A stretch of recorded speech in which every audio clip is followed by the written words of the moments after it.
Since 2000, Brooke Gladstone has shone a light on all different aspects of American politics and culture through Media Prism as co-host and as managing editor on WNYC's On the Media. Now she's out to shatter your perception of reality. In The Trouble with Reality, a rumination on moral panic in our time, Gladstone demonstrates how, for many, the election of Donald Trump was a world-shattering event, the happening of what we were told for months would never happen. Not only could many of us not perceive of why anyone would vote for Donald Trump, but Trump himself appears to exist in his own reality in which rules do not apply. Radiolab co-host Jad Abumrad calls The Trouble with Reality, quote, a spirited rampage through the Hall of Mirrors that is the new post-truth era. Gladstone will be in conversation with Margaret Sullivan, who previously served as the penultimate public editor of the New York Times before becoming the Medium columnist for the Washington Post. Now please join me in welcoming Margaret Sullivan and Brooke Gladstone.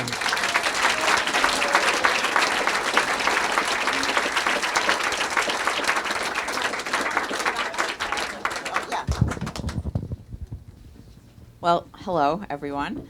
Good to see such a nice crowd here. So I'd like to get started with the kind of interview part of this, just by asking you, Brooke, how you came to write this book and whether it took you a long time and what the publication process was like. Yes, I wrote this book over the course of 25 years. What happened is that the station, WNYC, through its agent, connected with a publisher, Workman, for us to put out a book related to the program. And after Donald Trump was elected, a couple of weeks after, Workman's publisher and the agent showed up in the office and said, we want you to write a book now, a book about the distress that people are feeling, which seems so much keener, so much sharper, so much more excruciating than ever before. And I just said, okay. The world is changing so fast. I am afraid that whatever I write now, when it comes back in, 2020 or whenever you publishers get your books out, it won't make any difference anymore. And I said, I will write this in 2 weeks if you get it out in 2 months. And that is what happened. So I finished this in March.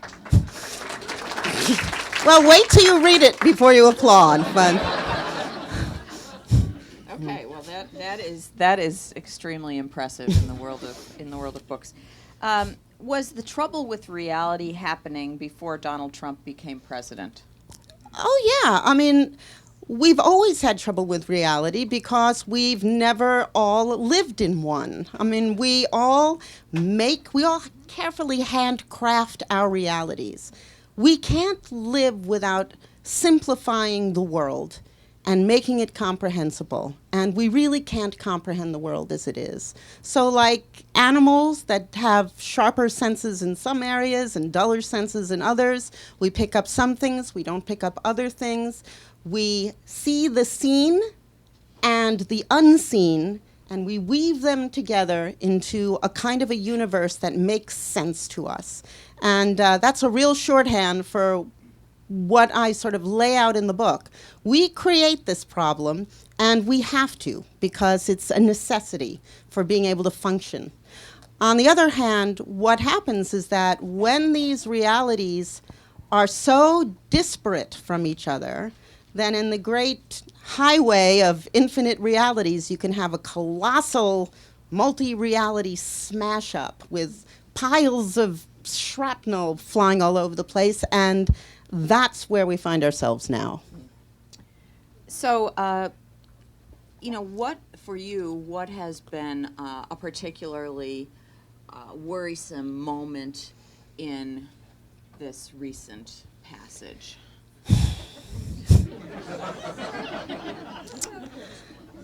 there's so many to choose from. No, but the thing is that, there's, as I also lay out in this, Masha Gessen, the great reporter, the great Russian journalist who moved here years ago and has been writing just stunningly terrific, insightful things in the New York Review of Books, says that it isn't a question of the lies, it's the lying. It's the fact that Trump has been able to strike a deal with his constituents that he can basically do with reality as he likes. They know that he's lying, it just doesn't matter. And it doesn't matter because they believe everybody is lying. And they also believe that the engines of accountability don't work, that data doesn't really reflect things as it is. The press has its own agenda, is just another special interest. So suddenly, he is able to kind of assume dominion over reality itself. This is different. This is different from, say, George W. Bush, when Karl Rove said memorably to Ron Suskind in I think it was a Sunday New York Times Magazine piece, that you and the reality-based community are just going to have to get used to the fact that we are going to be throwing realities at you. We now will be the masters of reality. The difference between Trump's era and that of George W. Bush is that the Bush guys were trying to create a consistent alternate reality to a particular end, which was to convince us to go to invade Iraq. And in fact, this happened really before almost every war that the country has ever entered. There was the creation of an alternate reality, usually by government. In the case of Trump, it's not about an alternate reality. It's about undermining the idea of reality itself. Because if we can't work from a common pool of facts, even if we derive different lessons from them, even if we have different goals, even if we, will dispute around the edges and our missions are different and our philosophies are different, if we can't, we can at least negotiate unless we don't have any common pools of facts. And without negotiation, you can't have democracy. And that opens the door to authoritarianism, and that is part of what is so uniquely scary for us, for many of us right now. Are you actually deeply worried about the future of our democracy, or are you feeling like this too shall pass? Well, it's going to pass. What passes with it, I don't know. In the end, so much of this comes down to one's personality. And, I've always been someone who takes this sort of incredibly long view. Like I wrote this comic book, History of the Media, a few years ago, and, basically it starts in at the beginning of the written word and goes to the year 2042. And that way... And you look just like your caricature in that book. But in any case, in that book, you could see patterns, ebbs and flows and recurrences, and they weren't all exactly the same. As the saying goes, you can never stand in the same river twice. But there are things that have happened before that are not terribly different from what is happening now. Some of those were very, very bad things that left a trail of mayhem in their wake. So I have no doubt there'll be a great deal of cleaning up to do. I know that if I want to feel more comfortable in this world, I have to understand how the world is created. And so I guess my feeling is that if I'm feeling that way, lots of other people ultimately will feel that way. And then maybe we can start to assemble some common pools of information again. Call me Pollyanna. That was very hopeful. Thank you for that. Well, and so what in particular has given you hope and made you feel like things were going to be okay? You know, have there been moments, have there been news stories, have there been, you know, things that have happened? Well, they mostly involve big things rather than small things. Like when I see like most recently, the court's decision on the districting in North Carolina was huge to me, because part of the problem that I feel we have is that democracy, for a variety of reasons, the primary system, redistricting, a moribund electoral college system that hasn't worked since the second U.S. election, which is just a fact. I mean, it's just a historical fact. It was meant to do something. It stopped doing that after the second election, and because it wasn't considered democratic. So, you know, between all of those things, you know, if we could get at least our representative government more reflecting the actual majority, I think we'd be in a better position.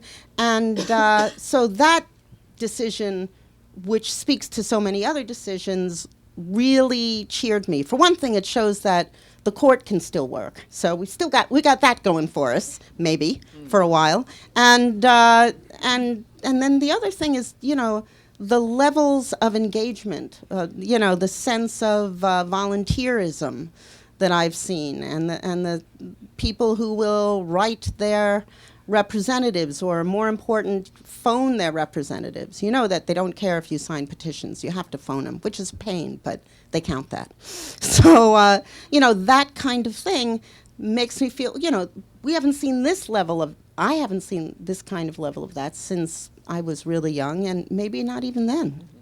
What about the press? How well or poorly do you think, it's very hard, as we know, to talk about the media. It's very broad. But I'll ask you anyway. How well do you think the news media is doing in this era? Well, I'm just going to re-stipulate what you've already stipulated, which is that, you know, I can't speak for the hyper-partisan media out there on both sides. The Louise Benches who thinks that everything is about Russia, or, you know, the Breitbarts or the InfoWars and whatever the hell they're saying. So it's so if we talk about the media, the institutional media, or the blogs, or the responsible people, or I don't even know how to identify it. It's, you know, people who will apply some standards to their work and whose mission is presumably to give people good information. I think that they're in a transition. They had this sort of a deal with covering the government and other things too, of, you know, sort of basic civility and understanding each other's role in this system, and that's been completely pulverized by Trump. So they would be fools to follow the same rules, and they haven't developed new ones. So people talk about how partisan the media are, and it's true that there has been a huge pile-on, and I could criticize that, but I think fundamentally that level of engagement that you feel in much of the public, you also feel in the press. I mean, Washington reporters, they're so energized. It's like they're war reporters, on to glory in the grave, you know? And, you know, I think that's good for the media. I also think that the public, and I don't think you can talk, I mean, if you're going to talk about the media, you always have to talk about the public, because they're either trying to reflect them, they don't want to get too far ahead, they don't want to get too far behind, but they still live in different worlds, and they don't always see what's going on in vast swaths of the country. But much of the public has been kick-started, so to speak, to understand that you have to pay for information. It doesn't come free. If you want quality information, then you can't rely on your, you know, on Facebook to curate look, the majority of people, now literally, the majority of people get their information from Facebook, even more than television. That's, you know, the big issue here is that there was a time when there were, you know, gatekeepers, and there were people to ensure that, you know, birthers wouldn't get into the mainstream conversation. Well, it's very democratic now, and there's much to praise about that situation. In the old days, the only people who had a say were, rich white people who didn't have accents and, didn't, black people, people who had vowels at the end of their name, people who lived, in places that didn't look so nice. A lot of what makes this country was not represented in our so-called consensus media. So I'm very glad that's gone. But with the trampling over of the gatekeepers, it means that the gates are wide open. And if you want quality information, you realize that you have to pay for it now. That's why the Times is doing much better. So is the Post, I understand, right? And public radio is doing much better too. This will enable the media to do their job better. If people get bored of paying for it, they'll start to do their job worse again. It's a business. What do you mean when you say there's been a huge pile on? A pile-on of what? You said that you think that it sounded to me like you were saying you think the media, Oh yeah, a pile-on, yeah. Well, there was an interesting Shorenstein Center study that, I didn't say the T word. I guess that was the problem. A pile-on Trump is what I meant to say. And the Shorenstein Center at Harvard had a study that showed that at least since they were measuring things since Reagan, Trump has had by far the most negative coverage of any president. And so it's very easy for the Breitbarts and the Daily Callers and so on to say, here's bias. Proof positive. Bias. Now, the people at the Shorenstein Center say that, okay, how do we determine what is negative? Well, what is negative is whatever the person you're writing about would think is negative. So, and you can't read Trump's mind, but you can assume that if you're fact-checking a Trump story and you're saying this is wrong and this is wrong and this is wrong, he would regard that as a negative story, and actually, why not? It is. But it doesn't necessarily reflect bias. No, and that's the problem, is that this talks about the kind of coverage he's getting from the press, as the Shorenstein Center indicated, but it is not a study of bias. And so, but what I hear from people across the spectrum is that this pile on Trump gets a little numbing. Yeah. And, we can talk about that too. I study and criticize the media a lot in my day job, so I can certainly do that now. I think there are better ways to use one's resources sometimes in the coverage of Trump, or even as a citizen. So you have a chapter in your book called Recovering Reality, and you tell people to preserve their strength. Could you explain? Well, yeah, this gets exactly to what I was saying. The press and the public know, everybody in the country, probably on the highest peak in Tibet, everybody knows that Trump is a liar. So we can't, have I shocked anyone here? Do I need any smelling salts? So why we don't have to constantly show that Trump is a liar. There was a time earlier on when it was really fun, like when he said, oh, this inauguration, it's going to be so big, there's no dresses left in town. And somebody from the Washington Post went, actually, there are a lot of dresses left in town. And I go, you know what? That guy's a liar. But the thing is that, when I talk about preserving your strength, keeping your powder dry, even on more serious issues, like Melania probably came here illegally, let's say. I haven't really studied the issue, but let's just say Melania came here illegally, and if Trump's policies were in, she would have to be deported. Ha! He's a hypocrite.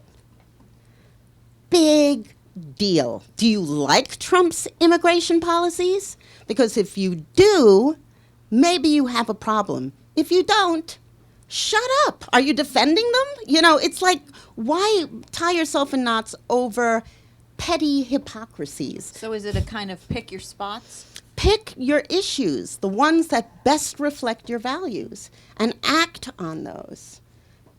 Try to prevent the spiking of your cortisol levels by getting upset about every damn thing that's going on. You could just melt in it. So what I say is, if there are some things that you think, this is what I really care about. I really care about the fact that his regulations have delayed workplace safety issues, that his regulations seem to have, either delaying or canceling, regulations, that they enable wage theft, or you care about the environment, or you care about the lack of support for data collecting agents and operations, or any of these things. Focus. Just focus. You'll feel better for acting. You might actually have an impact, especially if you work your local guy. And you can't do that about every single thing. No. And, look, there's this, the whole trope of the Facebook group. I hate war. I've just joined a Facebook group about it. It's... Doesn't really help. No, it doesn't. It really doesn't. It's somehow there's no cheap way to engage. It's all expensive. It's all retail. If you really are upset, channel it, or as a friend of mine was once on a bus and he heard someone saying in front of, this is being recorded, so I can't use the F word, right? But someone in front of him said, "I got 2 words for you. Shut the F up." And that's how I kind of feel when, the super stress of it all, act. You'll feel a little better. It's not going to go away. These are interesting times. We all fear for our kids, but it is what it is. You have a section of the book in which you talk about Orwell and Huxley and draw some distinctions. Could you tell us about that, or maybe even read a little bit? Funnily enough, I have that here marked.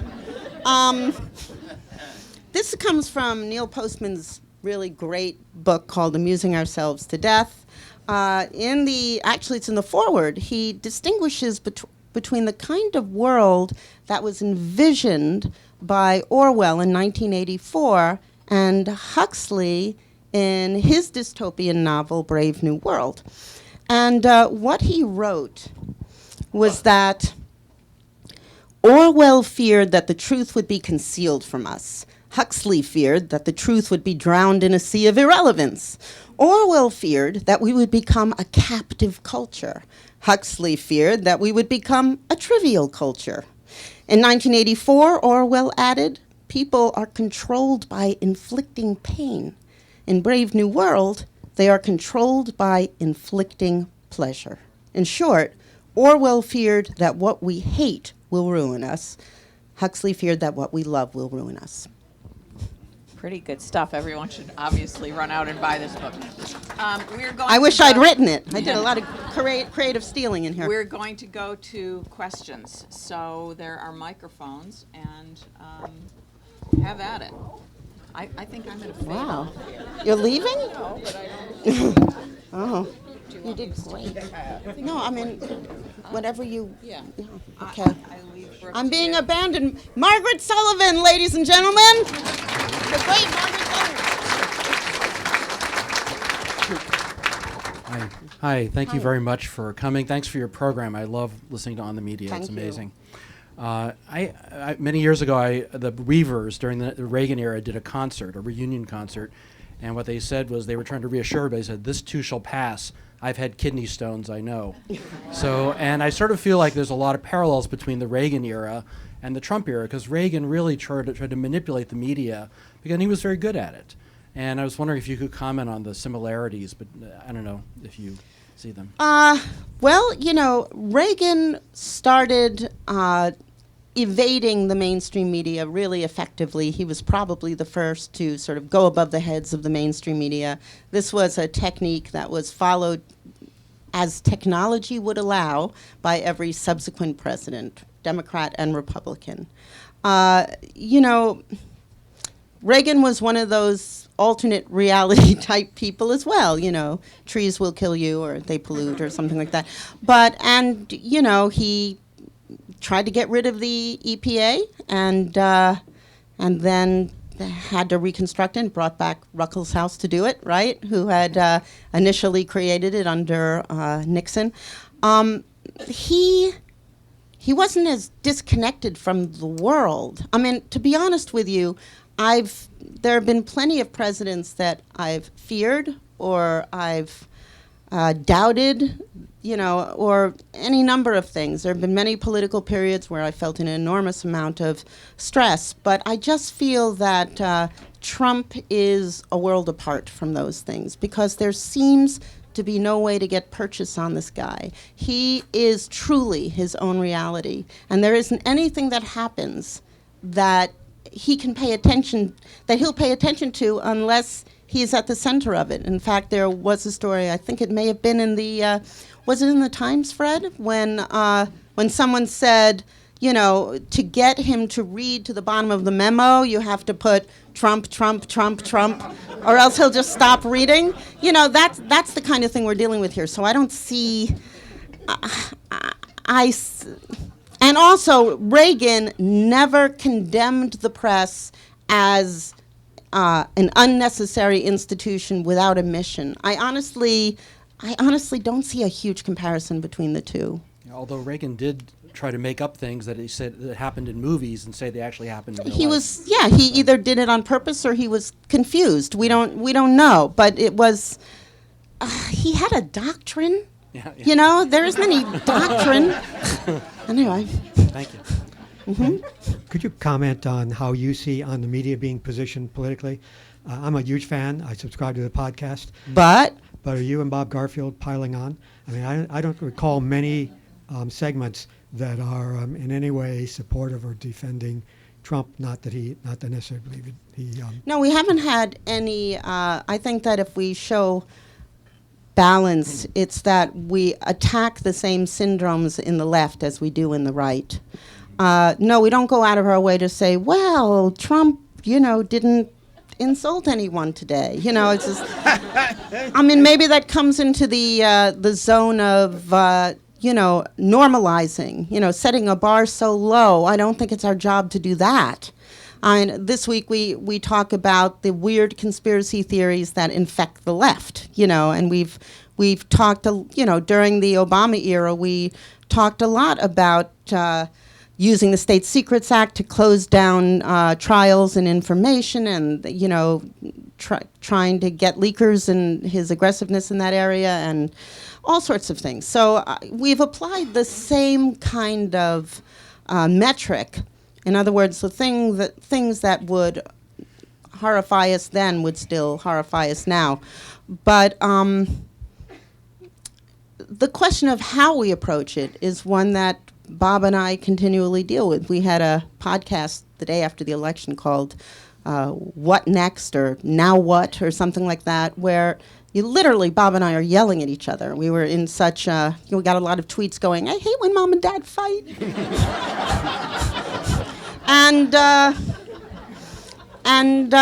The thing is Bob and I still are in sort of fundamental disagreement on certain things, and we are, we continue to negotiate from a common pool of facts. Hi. As someone who started their reporting career for a small local paper when Mr. Woodward and Mr. Bernstein were doing their job, one of the three questions, one comes out of that. Really, they were not inside reporting from the inside. They were really on the outside. So if we were to lose, one of the questions we have, if we were to lose the press conference, it's just made up stuff anyway, how bad would that be? Second question would be, of all of Donald Trump's peculiarities, which one frightens you the most? And thirdly, so as a former political reporter, I've been wrong about every single thing about Donald Trump. So I want to give you that same chance. How do you see this ending? Does he, impeachment, not, elected again? And feel free to be wrong, because I've been wrong every time on him. I'll answer the last one first. I was interviewed in Newsweek recently, and they asked me the same question, and they put it at the end of the interview. That's probably when he asked it. And I said, after having written this book, I really understand that I don't know my ass from a hole in the ground. So I'm not going to negotiate. I'm not going to predict. In terms of what frightens me most about Donald Trump, I would say the one thing that frightens me most encompasses so many other things, which is his utter isolation. He is so completely cut off from sources of information, from empathy, from experiences outside of being a rich kid who got his fortune handed to him, from being a boss whose saying goes, from the freedom to redefine his own failures as successes whenever he felt like it. This kind of isolation, this disconnection from the world is what frightens me most about this president. What was the other question? I forgot to. So Okay. It's not that important. You answered the second one. That's really what I wanted to hear. Okay. Oh, the press conferences. The press conferences. If All right. If they die, is that the okay, worst thing in the world? they're relatively recent innovation. They were started in the Clinton era. They were never supposed to be every day anyway. I mean, my feeling is that the press corps the Washington press corps could free up its time, actually do some reporting, and, rather than get lied to every day, they can get lied to, twice a month. I think that'd be great. Thank you. Hi. Thank you for being here. Thank you to both of you for being here. And actually, I intended this question to Margaret. Hey, Margaret, are you still here? To include both of you if you both were willing to say something. So my question has to do with what I observe to be a trend in the print media, at least the parts of it that I read. And I read the New York Times and the Washington Post far more than any other print media. So the trend that I feel like I observe in the past, say, 3 or 4 months is a sort of noticeable effort to become more objective, at least in certain ways, or at least a response to the criticism that the mainstream media is biased. And I'd like to include both, right of center as well as left of center in the mainstream media. You think that to the they're trying to extent be, you can. that you're seeing Yeah. a note towards the more objective. Okay, Well, or so at that least is address- about the at least most addressing- opposite of what I've been hearing lately, but Okay. that's interesting. Well, one example, I guess if I had to give a single example, is the recent series of articles in the Times that say, here's what we've been reading, here's some good stuff on the right, here's some good stuff on yeah, the left. that's a different so thing, that's but- a new thing. They haven't done that before, and I take that to be a response to criticism.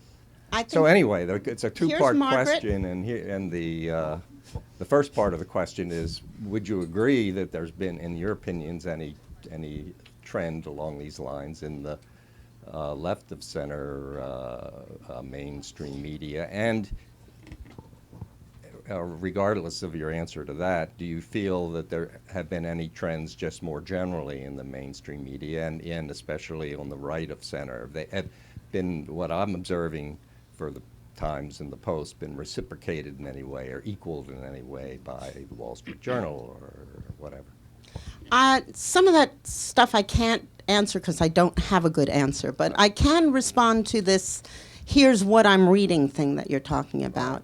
There's long been a concern about something that computer geeks call serendipity. That is to say, having encounters with information that you wouldn't normally go to. In other words, you know, you're reading the front page of the New York Times and you see an article about Ghana, and maybe you're not that interested in Ghana, but it has a good lead, and then you read the story about Ghana, and then suddenly you're kind of interested in Ghana. That's what they call serendipity, an encounter with accidental information. Right. Now, as we get so nicely digitally sealed into our bubbles, if all we care about is gardening and volleyball, that's our entire life, right? So, you know, what the Times is trying to do is to puncture little holes in the bubble, just so that if you're a Times reader, but you never read commentary or the National Review, and they think that there's an article that's worth reading. And the key thing about reading outside your comfort zone is you don't want to go to the most extreme stuff,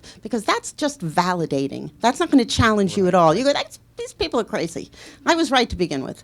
So what you want to do is you want to go enough out so that you can hear an argument that makes you nervous, because maybe they have a point, and that nervousness tells you that you're challenging yourself. And I think that that's what the Times, Slate is doing it, lots of websites are doing it, Google is experimenting with it. And, you know, everyone is trying to create a kind of serendipity in order to deal with that problem. It's been broiling for a long time. I'm sorry. Well, what I would say is that during the campaign, there were a lot of complaints, particularly about the Times and the way this was expressed is in this phrase, false equivalency, right? So that there was all this crazy stuff that Trump was doing and all this insanity, and the feeling was, well, we have to even this up somehow. So the complaint, I'm expressing the complaint, was, so the way it was evened up was by taking the email scandal and elevating it far beyond what it ever was, so that it could be equal to like every day of insanity. And so actually, I think that sense of false equivalency is something that at least the Times is kind of trying to live down. And I don't think there should actually be an effort to, I think what we should be trying to do is present the truth and not present both sides. I mean, obviously, we want to show a range of opinion and everything, but I think any effort to kind of even it up is fraught with problems. So I don't know. I think the wackiest thing I've seen, though, along the lines of what we're talking about, is the effort by, I think, just a columnist at the Times to say something nice about Donald Trump. I mean, I don't know. I agree. I agree. We I don't can't need go that there. sort of. And, do we have any more questions? Or do you have a question? Yeah. Uh-huh. I think you go back to that side. Oh, I'm sorry. Uh-huh.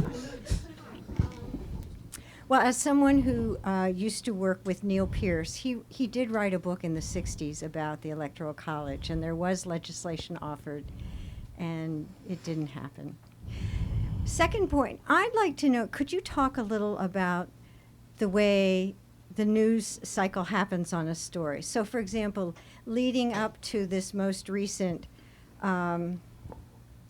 event about the Paris Agreement, there was all this discussion, and I'm thinking, I read the New York Times and the Washington Post, and there was all this guessing, all this, well, he said this, and he said this, and he said this.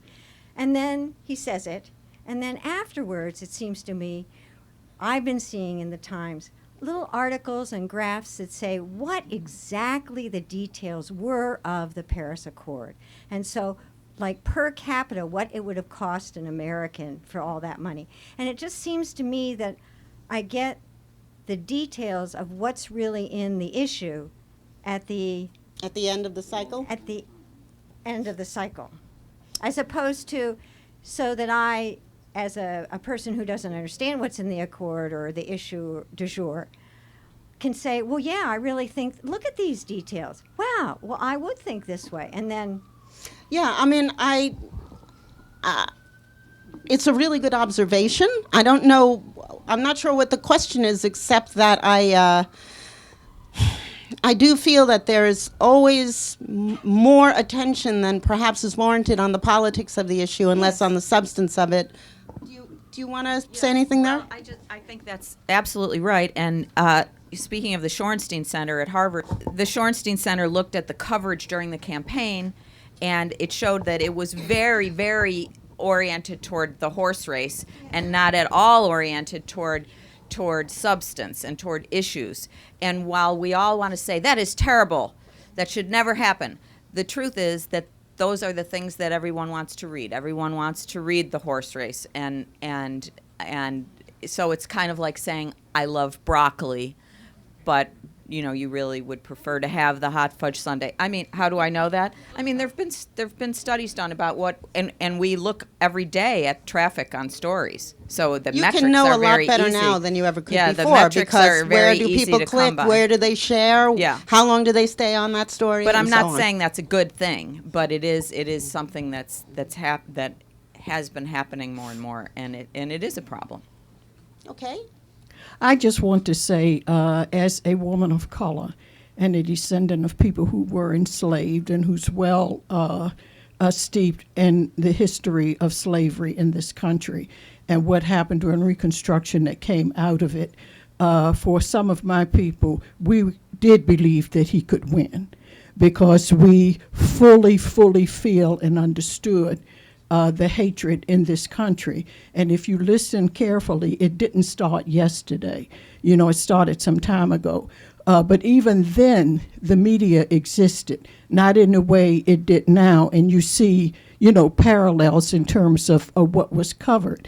But what I want to ask you is, where is the resistance? What are the people in the Congress, the Senate, and stuff doing? From my perspective, we've been here before. Nobody died and made 45 God.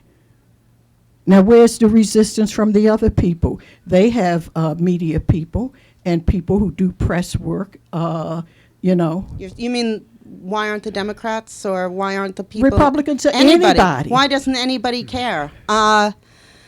Our politics is pretty debased right now. I obviously, I don't have an answer to that. Well, just think about it. You'll come up with one in 2 weeks. Yeah. 2 weeks. Okay. That's another challenge for you. You met the last one. Now go for this one. Thank you for your work. Yes, hi. For someone who is kind of tuned into photojournalism and often shuts their eyes when watching the TV news, it's nice to see somebody actually from radio, gesticulating and actually expressing themselves with their hands. Okay? Sometimes I know that they're not. I have anecdotal research based on things said on Twitter that suggests that at least half of the listening public thinks I'm a black lesbian, and when they see me, the intense disappointment I can read all over their face. So I'm reassured by your hands. They tell stories. Well, the question I'd like to ask is, I'd like you to think a little bit with me about the arc that happened with the whole idea of advertising, the art of persuasion, tying into envy and greed and so forth. How that might have arced over to the type of television imagery that came onto The Apprentice and all of that. The image being that there's certain Trump voters who are really in dire straits, opioid, addictions and unemployment and so forth. And then the image that gets thrown at you sometimes is this sort of gilded cage in Mar-a-Lago. And that seems to be what, a success or an envy thing or what? Is that really a dominant image that wants to be, and the Trump Tower and all that? How does that speak to you in terms of where his voters really want to be, as if it's an empowering thing? It was never meant to speak to me. I think that, I know it wasn't intended to. I think that, and I'll give an answer, and then Margaret may want to jump in here, but my view is that he basically said, the system is rigged because for decades no one's paid any attention to you, and now you're worried about your kids, which of course isn't just an angry white middle. That's been going on for literally centuries all over the country among other communities, immigrant communities, certainly communities of color, all of that. The thing is that these guys who are angry and felt neglected were neglected in the middle of the country vote. So there you go. So basically Trump said to them, I believe, look at me, I'm a big success. And as I've told you during the debates, I greased politicians. I lied and I didn't pay my taxes, which was smart. I know the system is rigged, and you do too, and I will rig it for you. And a lot of the carpenters that were involved in his, his failures, basically, were, wage theft, all of that. That stuff they didn't communicate. They were listening to him directly over the heads of the media, and frankly, the media waited way too long to report on that stuff. They were joking about him, and they were dissing him, and they didn't start really in-depth and continuous, persistent investigation until after the nomination. And so that, I haven't seen any data on that, but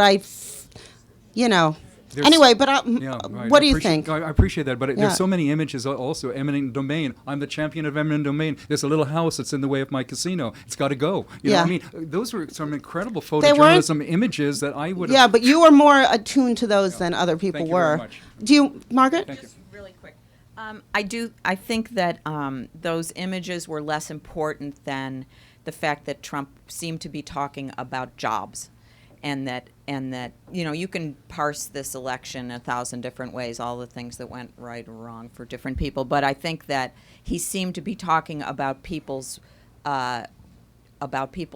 economic well-being, and Clinton didn't do as much of that. So I don't think it's so much about what the golden elevators at Trump Tower or anything like that. That's my sense of it.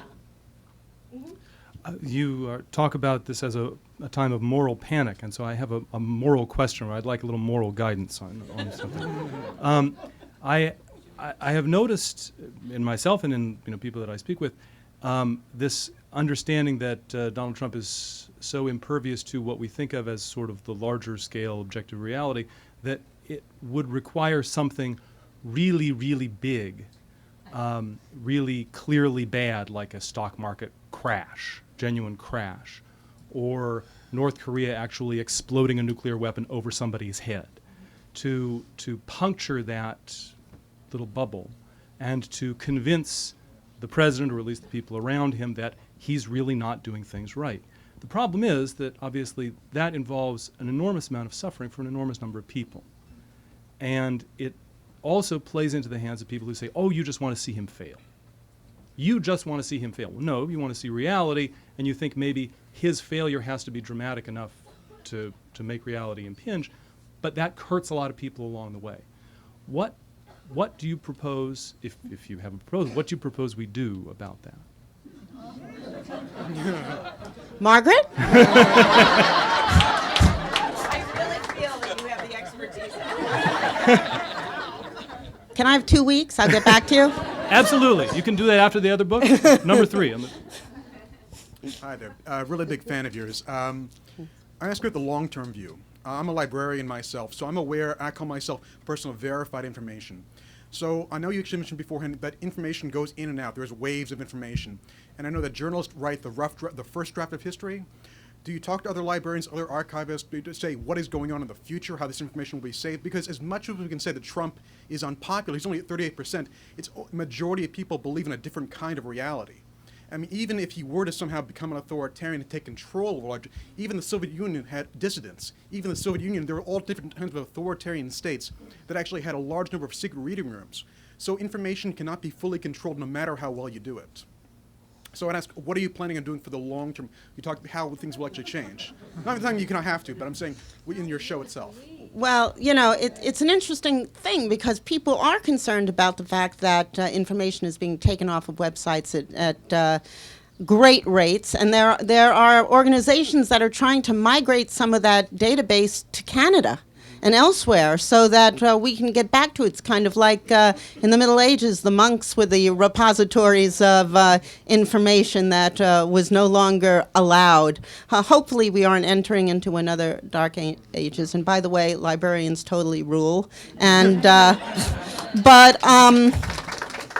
But yeah, no, I mean, as someone who focuses on the freedom of information an awful lot in my job, this concerns me enormously. And I do think that it's not hard to gather and preserve that stuff, at least over the short term. Over the long term, there's constant shifting of the modes of storage, and can one machine read another? But I'm not talking about 100 years or even 10 years. I'm talking about a few years, and I do think it's very important to preserve that stuff. But I personally, aside from reporting on it, I can't do anything about it. Hi. Hi. We have about 4 more minutes for questions, just so you know. Okay. What? One more? Okay. So my question is, I really appreciate it when you said, and I try to remember this myself, don't listen to everything that is said every day about, like, what did you do today kind of thing, and don't pay attention to the details because you'll have a meltdown. Focus. Well, what do I focus on?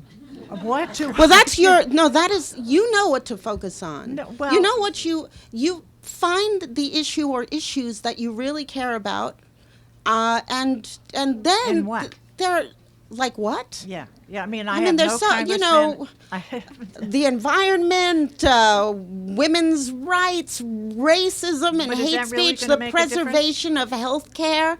I mean, these things, there are people organizing to address practically every issue you can talk about. I mean, I know that, right after Trump was elected, we were doing a thing on the endless numbers of small-scale demonstrations. And in New York on one day, there were, like 50 of them. And they don't have impact. Unless they're really big and they're sustained, they don't. But I remember that, among it was like anti-fur. Not that I have a strong position on fur, but I mean, it just seemed like not the thing that I would have focused on at that time.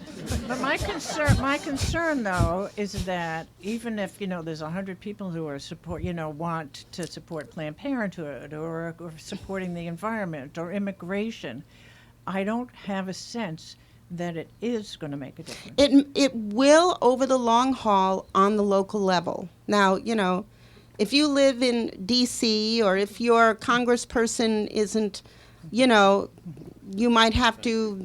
We don't have one. I know. I lived here for 13 years. There were a few things that felt like, I once tried to write a novel about the future, and it was the year 2500, and the Washington Post was having a meeting, and one guy goes, I think D.C. statehood's really going to happen this year. But, so I know, but I mean, there are things, Do it's you not my think so? area, but there are things that can really make it. I mean, it's just a small difference. Signing people up to, register outside of the, It's hard to feel optimistic that those things It's very hard. will make a difference. It's nothing. Look, think about. I don't know if you're a reporter. I don't know who you are. But all I can say is that you spend your whole life being irrelevant and not making a difference, and so so you just something keeps you going anyway. Thanks. And that's it. Thank you.